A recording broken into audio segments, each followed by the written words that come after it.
Wherever you find yourself, absolutely other people can contribute to that space, but you hold more power than you think.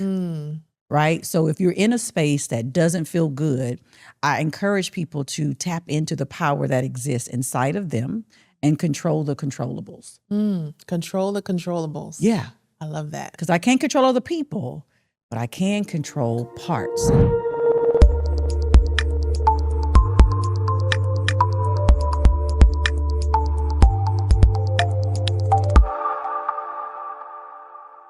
Welcome back to Voices Restored. And today we have our special guest, my good sis, Dr. Shayna. She is a mental health expert, a best-selling author, and a speaker. Dr. Shayna, welcome to Voices Restored. Thank you for having me. Glad to be here. Thank you for coming. How are you? Oh, that's a loaded question. We haven't seen each other in a while. Yes. We need to catch up. I know we met last year at an event. It was the She Said Foundation. It was. It was a good time. It was a wonderful time. So how are things going? It has been a whirlwind the last couple of months for sure, but that's what I've asked for. Yeah. So it's all good. Helping a lot of people. Absolutely. Because therapy is needed. Oh my God. Yes. So talk to us about what you do on a day-to-day. So day-to-day basis. So technically I am a mental health expert and I have been the owner of a therapy practice, but I don't practice therapy every single day. Okay. A lot of my work has been more community-based. Therapy is more one-to-one, but the work I do now is more one-to-many. So think speaking engagements, training, corporate training, conferences, things like that. It really allows me to help more people at one time. Okay. And so that really is how my work has shifted over the years. Gotcha. And do you like that more? Love that. Love. Because for me, it's about impact, right? And yes, one-on-one, I did that for like 10, 15 years and made an impact one person at a time. But when you can sit in a room and you can literally see 100, 200, 1,000, 2,000 people transform before your eyes because of what you're sharing and how you're challenging them, then that impact. You're reaching a lot more people. 100%. In a short percent of time, right? Absolutely. So how many years have you been doing therapy or have you been a therapist? So 24 years in this field. I have to do math. About 24 years. And it's evolved over time. I've worked in the school system. I've worked in churches. I've worked private practice, hospitals, schools. I've worked pretty much everywhere. So you've seen a lot. Honey, A lot. I've seen a lot. Even in the school system, I'm sure. Our children are struggling because they mamas and daddies are struggling. Yes, for sure. Let's talk about narcissistic abuse or a narcissism person. What is the actual definition of narcissism? That's such a great question because mainstream world, everybody's a narcissist, right? If you don't like him no more, he's a narcissist. Everybody's talking about it, and I feel like they are classifying it all wrong. Yeah. So narcissism, which is the DSM-5 appropriate name for it, is a personality disorder. That's what this is. So personality disorders as a category of disorders are very specific. And what happens is some people will see some traits and then put it all the way to the right when really those are traits. That is not a diagnosis. So with the personality disorder, there is a fracture, or I'll use the word fracture, in someone's actual personality. And what do I mean by that? So emotionally, there are fractures. Cognitively, there are fractures. Why are there fractures? Typically what we have found when there's a personality disorder, we think about abuses that have occurred to people in their past. We think about the way they've been raised. Perhaps there was abandonment, neglect. They miss some of the fundamental things that you needed in your growing up or your childhood to develop.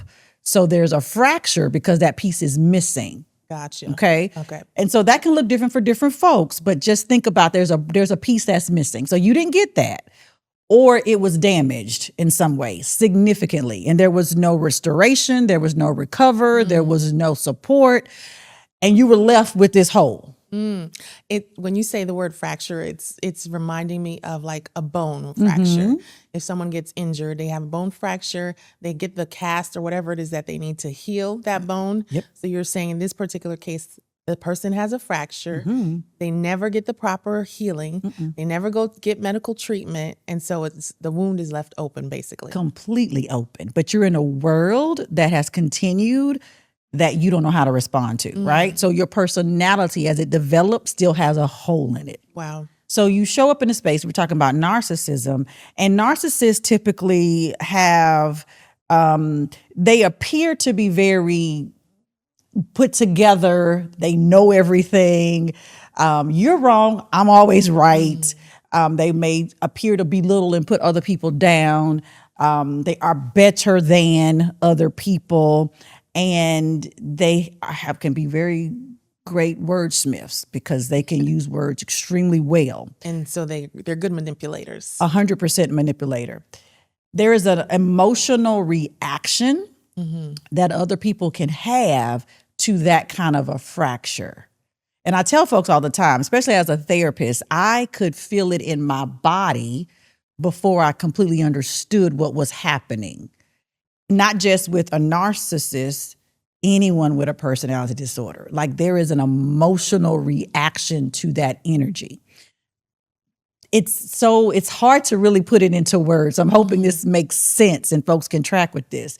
So when you're in a space with someone who's a narcissist, you can feel like you're doing everything wrong yourself.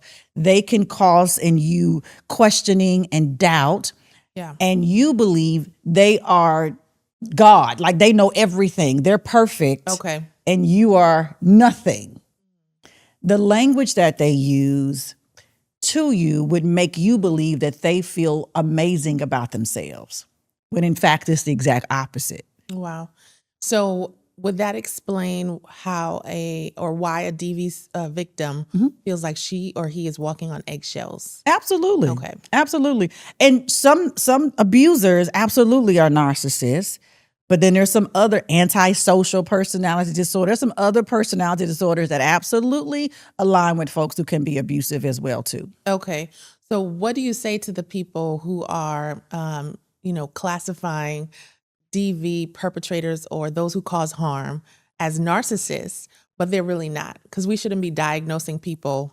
I don't believe we should be diagnosing people if we are not qualified to do so. Yeah, we got a whole lot of street therapists and folks that so let the professionals decide that, because there are specific ways that there are assessments that can be done to determine that. So it could be true.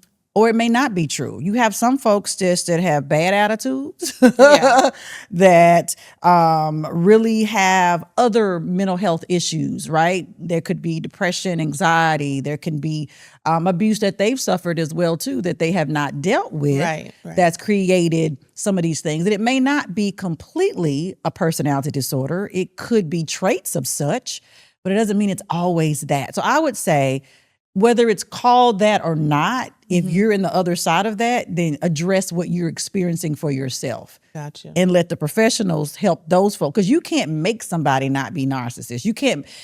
Part of the issue we can have is we think we can change somebody else.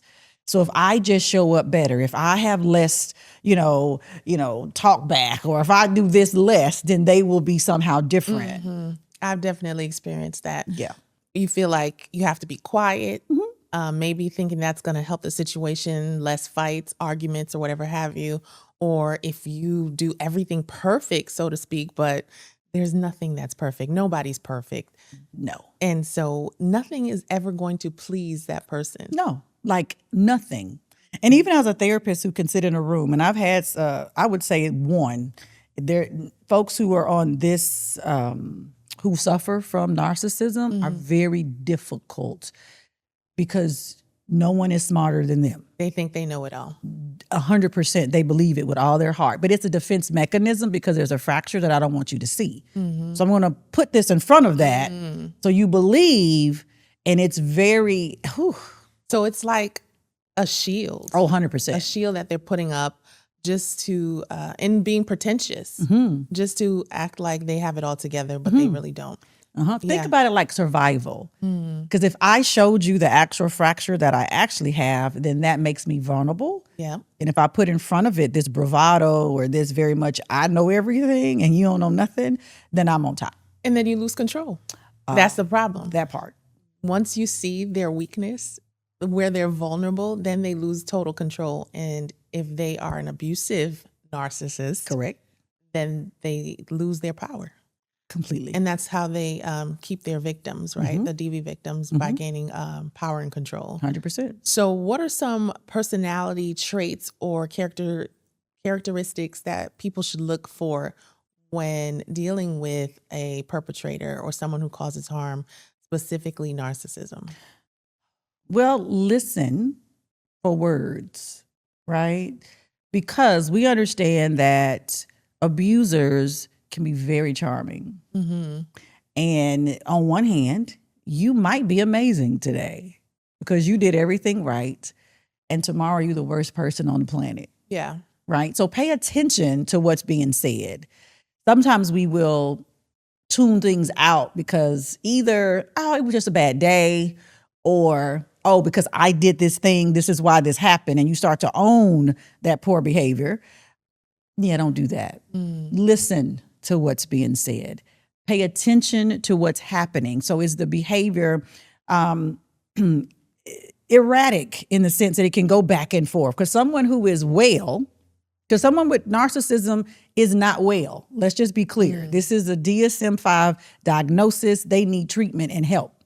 What kind of treatment do they typically give narcissists? Now, what they will give them and what they will accept are two different things.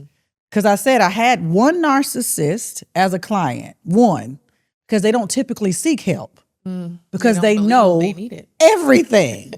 So how are you going to come help me? Right. You know what I mean? So if they get to help, it's amazing. Most of the time when they get help, they're forced into it because they've done something, perhaps in an abusive space, where you're forced into treatment and you didn't have a choice, right? And so there's a tearing away of that protective layer that has to happen before any change can occur. Oh, it's not easy. It's not easy. But there's a place of awareness and acknowledgement that has to happen first. Yeah. Do you find that it's due to years of trauma?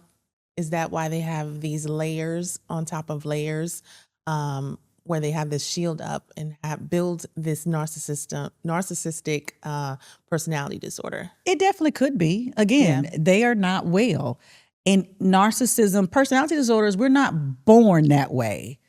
It becomes created in a lot of instances. Okay. You understand what I mean? Trauma, environment. Yes. Things that happen. A baby is not born narcissist. Yeah. These things are created because of our world, our environment. We are who we are because of the sum total of the things that have happened to us and what we've experienced and what we've chosen to do about those things. Yeah. Right? So there's the difference. Wow. Well, thank you for shedding light on that, because I was on social media last night. Yeah. And there was this man, he was just, sharing his life and how he's going through a healing journey after divorce. Okay. And people were bashing him, saying, oh, you're a narcissist. You just want attention. This is not real. This is for the likes. And I'm like, men need to heal too. Even though they made some mistakes, there are men who were abusers that are trying to turn their lives around, but it doesn't help when people start attacking them. Oh, let's talk about giving men a safe space to heal. They need it. Oh, they really, I had this conversation the other day and I was just saying that when men heal themselves, they can heal generations. Because a lot of what is wrong in our world, you think about single mothers, you think about children who grow up in homes that are toxic. Yeah, either toxic or fatherless, absent. The relationship is non-existent. Right. If we heal these men, right, then we can heal generations. Yep. And we'll have healthier relationships. Period. All across the board. Period. So I really want to do something for the men. So stay tuned for that. I'm here for it. Now let's talk about boundaries. What is the definition of a boundary? Oh, I love that question. A lot of people, that's another word that gets tossed around. I just need some more boundaries. Right. I need more boundaries. So we Mainstream looks at boundaries as the things that you put in place for other people, right? Because I need a boundary to keep you out. I look at it a little differently, probably the flip side of that. Yeah. Boundaries are the things I create for me. The rules are what I create for you. Yes. Boundaries are what I create for me, and the rules are what I create for you. Correct. I love that. So think about it like this. The boundaries are the things that matter to me. They're the things that I use to protect myself. So for instance, a boundary could be, I know I need to receive 7 to 9 hours of sleep every night. So my boundary for me is my bedtime is 10 o'clock. That's the boundary. So the rule on the other side is my phone goes on do not disturb, which means you cannot reach me after 10 o'clock, right? Right. A boundary is I want to leave work every day at 5 o'clock so that I can get home, exercise, cook dinner, relax, and have my evening with my family. So the rule is you can't come to my desk at 4:30 and ask me to do anything that takes longer than 5 minutes. Don't you hate that? I've experienced that so Yes, many you times. have. But also even setting these boundaries when you get home, because I've gotten to the point where I realize that people will still reach out to you after you get home, leaving the office, you bring your laptop with you, you bring your cell phone, and they're still calling. Yeah, but what you do when they call? I started leaving my laptop at work. There you go. The boundary is this doesn't come home with me so that I can have the evening that I Right, desire to take care of myself. Right. There you So now, do you articulate your boundaries or the rules for the other person ahead of time so they know So don't cross these lines? like, don't come over here. So it is helpful for other people to understand where you are, Yeah. right? And how you communicate that though, because we can be a little edgy and be like, I ain't doing that. Now you've created a rupture perhaps in a relationship and they stop listening to you because they like, well, what's wrong with her? So instead of being ugly in our expression of that, which usually comes out of frustration, right? Because it's been people haven't respected it up to this point. They keep pushing it, right?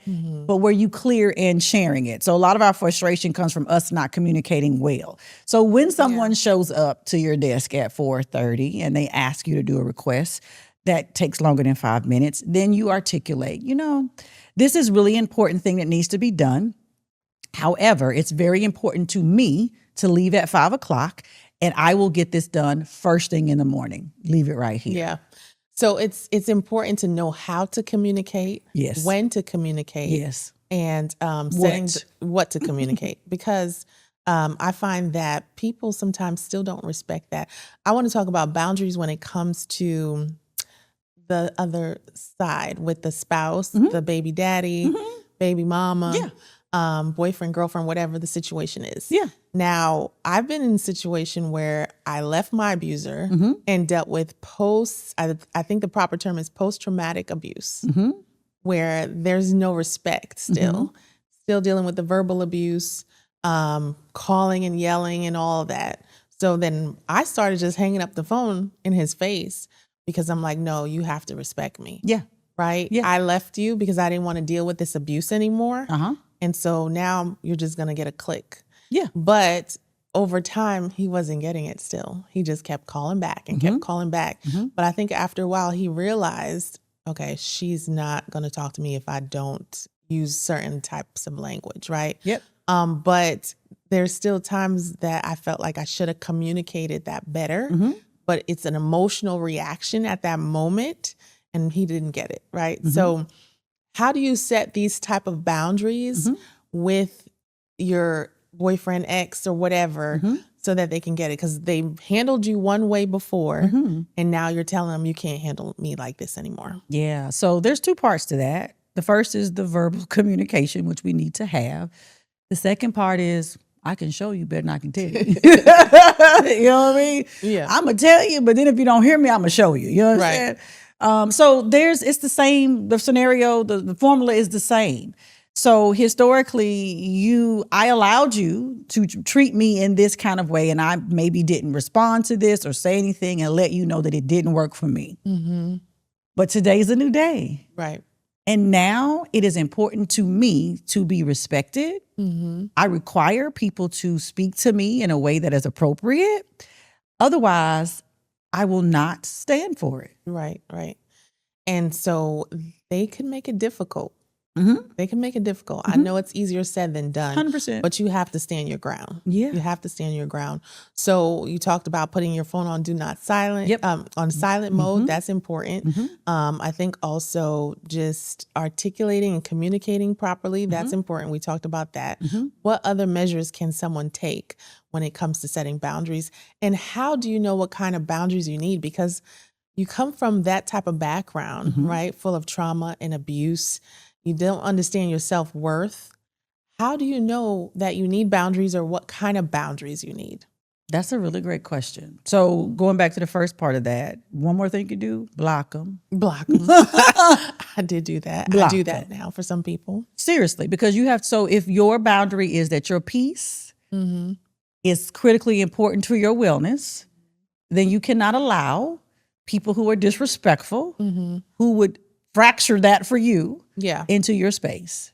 Yeah. And there's a period on the end of that, which means you're blocked. Yep, absolutely.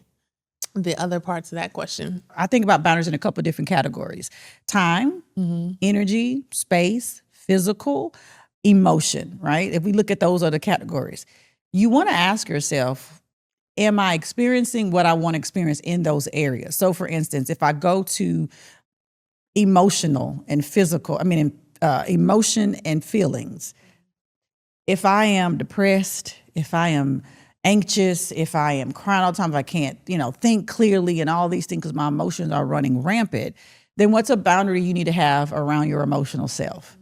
It could be that I need to protect my emotional self more. Perhaps she's vulnerable right now because of hurt, pain, and other things that I'm carrying, I've dealt with. And what that means is the rule for other people is I cannot allow anyone into my space that is going to fracture me more. I need people around me who can pour in and uplift me at this time. That's so important. Period. Who you have in your ear is so important when you are in your most vulnerable state. I've learned that over the past few years. Like, there's people I have to shut out, people that I have to disconnect from for a period of time. You may have been a good friend in that season, but right now in this season, I need a different type of friend, or maybe I need no friends. Maybe I just need some time with God, right? Maybe I need to go to church more. Maybe I need more prayer. Maybe I need to read more. Take walks at the park. I think that's super important, right? Yep. Journaling. That's another way to heal and build boundaries. Yeah.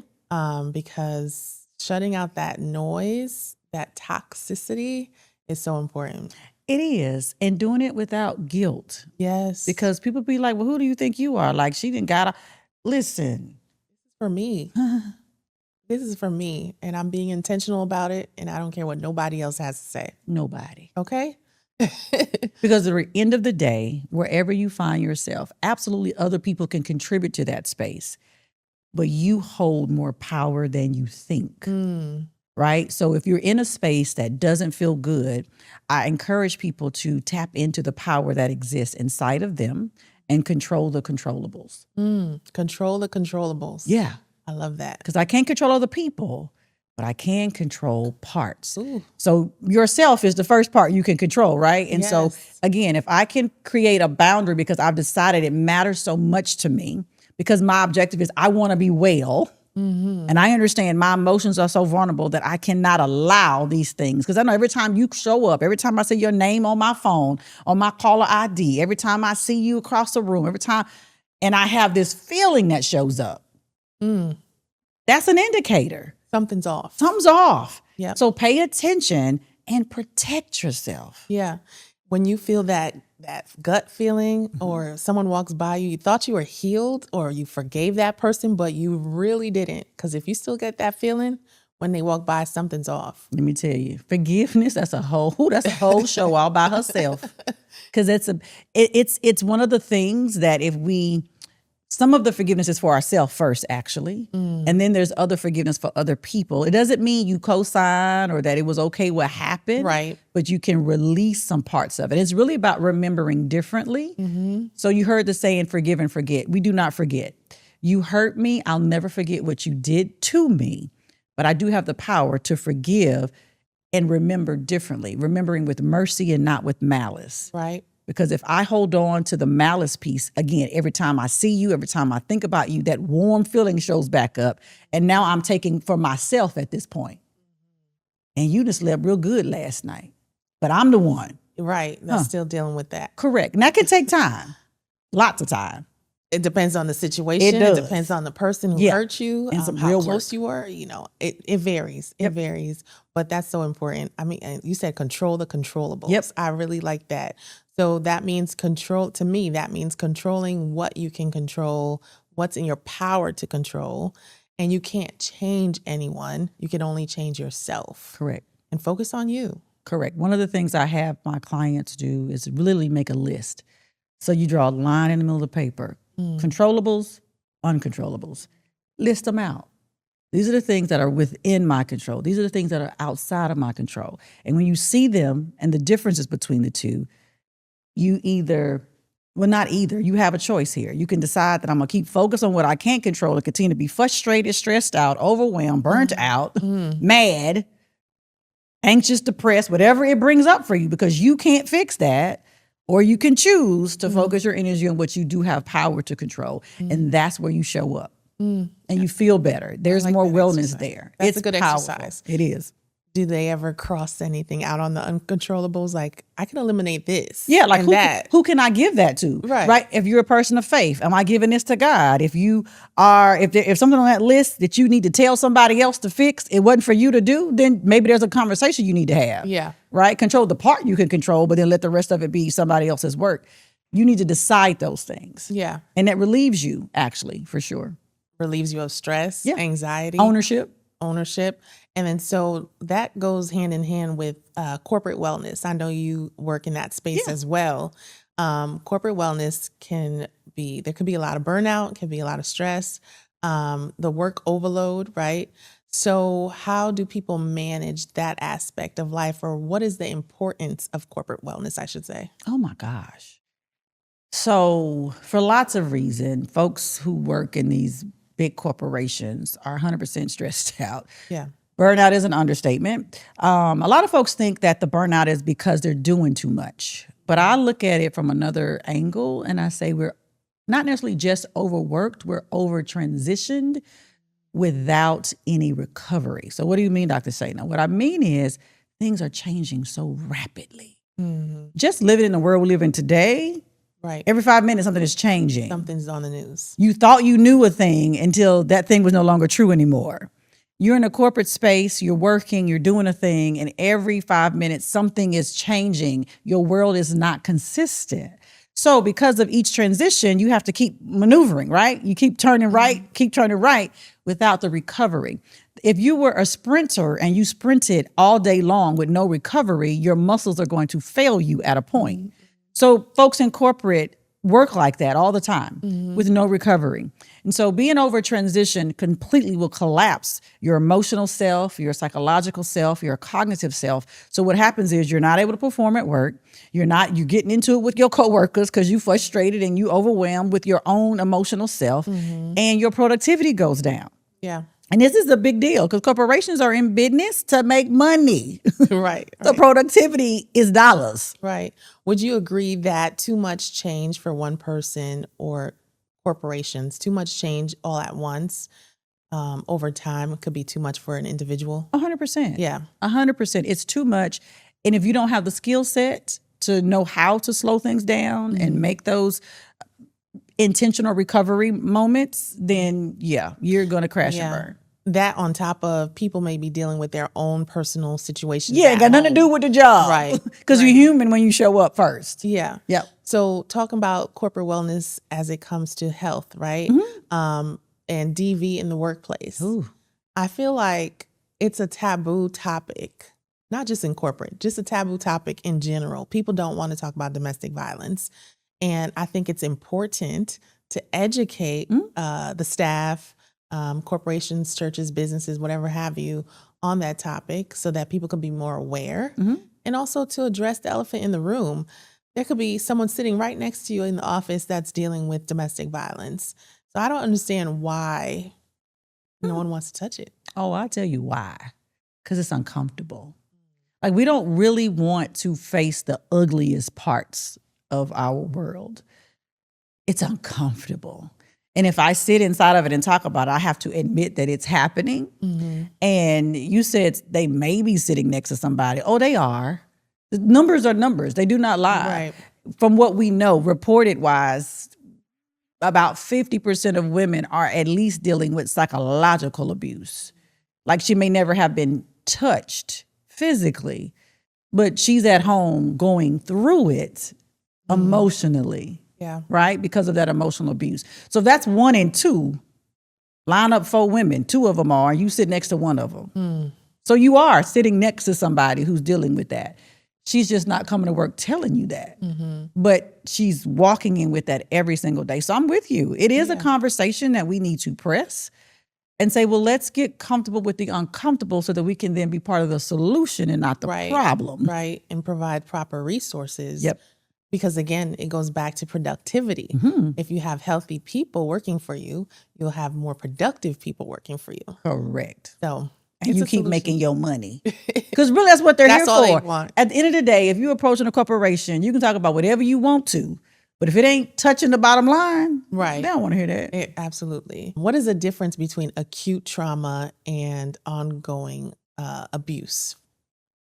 So clinically, we have 2 definitions that show up often in they're under anxiety, but trauma-based. So one of them is called acute stress disorder. That is something just happened, right? There's a one-time occurrence, and you have an emotional stress response to it. That could have been a shooting.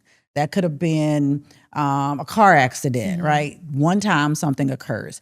Then you have post-traumatic stress disorder, right? That the difference between the 2 is that acute stress is the initial reaction to something. It only lasts about 2 weeks at the longest.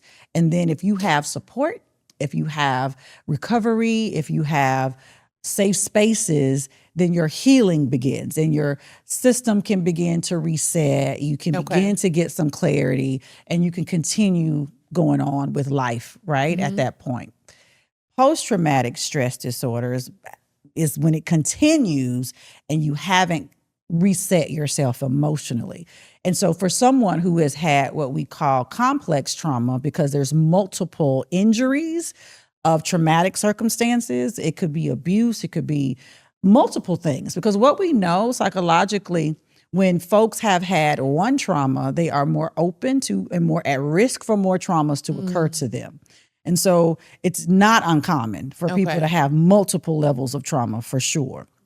Especially when we start in childhood, trauma survivors, they are very, very vulnerable to having more trauma in their life, especially if it's not addressed, right? There is no recovery, there is no support, those things don't occur. So post-traumatic stress disorder absolutely could occur.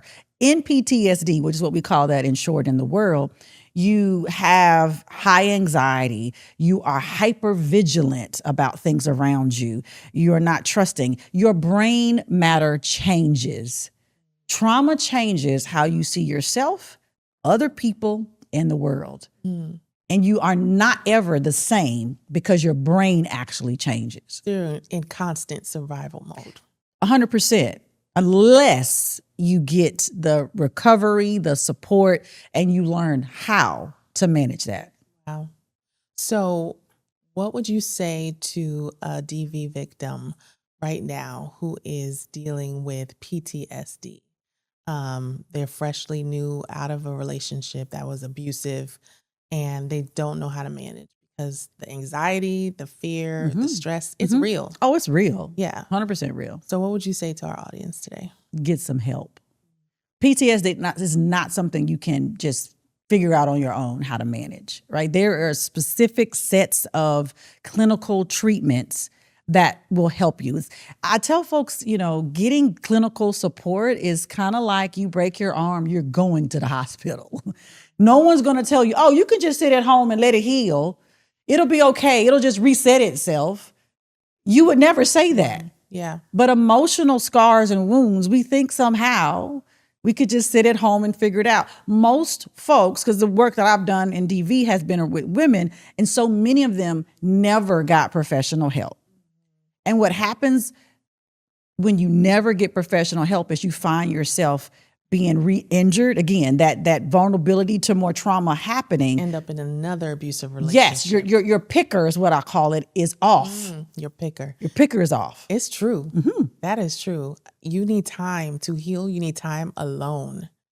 And it's hard because sometimes people don't want to face the music and deal with what those emotions look like, the raw emotions and everything with it that comes out. Well, the part of it is she doesn't even know if she can trust herself to be able to handle them, right? Because those emotions are big emotions. Yeah. When you've had complex trauma and you're on the other side in the sense that you're not in it anymore necessarily, but your emotional self has not caught up to where you are presently. Yeah. If you don't have a new skill set, if you don't have an awareness of what has happened to you emotionally, psychologically, then you enter a world still from that same perspective of the woman who's been traumatized. Yeah. And you interface with your world in that way, not even realize, like those are the glasses of which you work through. And you're more vulnerable to more traumas, again, because the picker is off. And that may not even just be romantic relationships. You may have, girlfriends, or it could be family members as well. People who you entertain that could continue to jump on that same spot, and you're unaware that the allowing of this still to occur because you haven't called a thing because you don't know the skill yet to do that. And you don't also know how you have power that you can shift where this is going right now. So that support is powerful. Get help. That's deep. Get help. Do not do this by yourself. Go to the hospital. Support is important. Oh, it's mandatory. We're going to close out with that. Support is important. Get the help that you need. Dr. Shayna, thank you so much for joining us today. I appreciate you, sis. This conversation was good, and we need to continue another day. So much more to be said. So much more. All right. Thank you for joining us on Voices Restored. We will see you next time. And don't forget to subscribe, like, and share.